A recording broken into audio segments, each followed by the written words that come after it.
It is strange how the heart can keep beating even when it has already broken tonight. I lie here in this hospital bed listening to the sound of machines that breathe for me. The ceiling above me is blank and white, but my mind is full of faces, the faces of the two boys I once called my world, my sons who once ran to me with scraped knees and tiny voices calling mama, mama, and now when my heart stopped 3 times in an ambulance, they could not even come. They said they had guests to entertain, that they could not leave a party for their dying mother.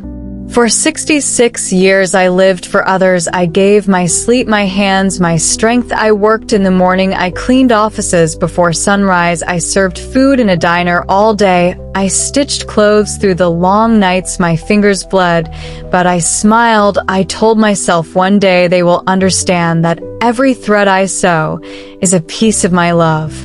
When they grew up, I sold my little greenhouse, the one with the garden of yellow flowers, so Isaac could buy his own home. He said, "Just for 2 years, Mom, I will pay you back." It has been 8 years, and I am still waiting. I gave my savings to Benjamin for his business. I told him, "I believe in you, my son." He said it is a safe investment. He lost everything and never looked back.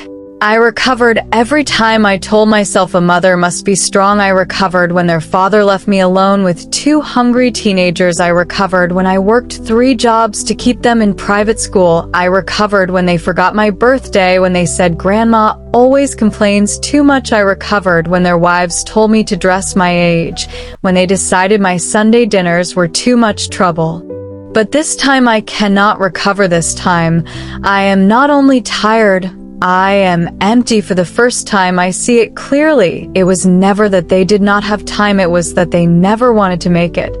The doctor said it was a miracle that I survived. He said, "Mrs. Stone, you were technically dead for 4 minutes, when my heart stopped, and they were raising glasses at a party. My life hung by a thread, and they worried about decorations, pink balloons, and appetizers. Now the nurse checks my pulse every hour. She smiles kindly and tells me to rest, but rest is for those who feel safe. I am awake, and I am remembering every sacrifice, every wound I carry in silence. The smell of antiseptic mixes with my memories of home, of laughter, of small hands holding mine.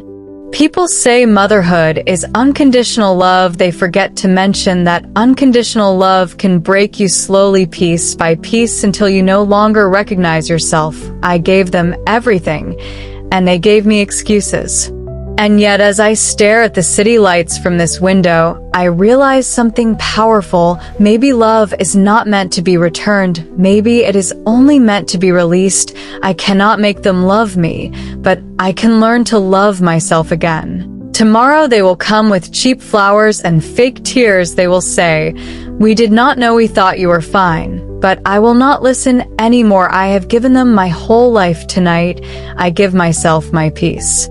Because a mother's love can survive betrayal, heartbreak, and even death. But one thing it cannot survive is forgetting herself. And I have done that long enough. Tonight, I remember me.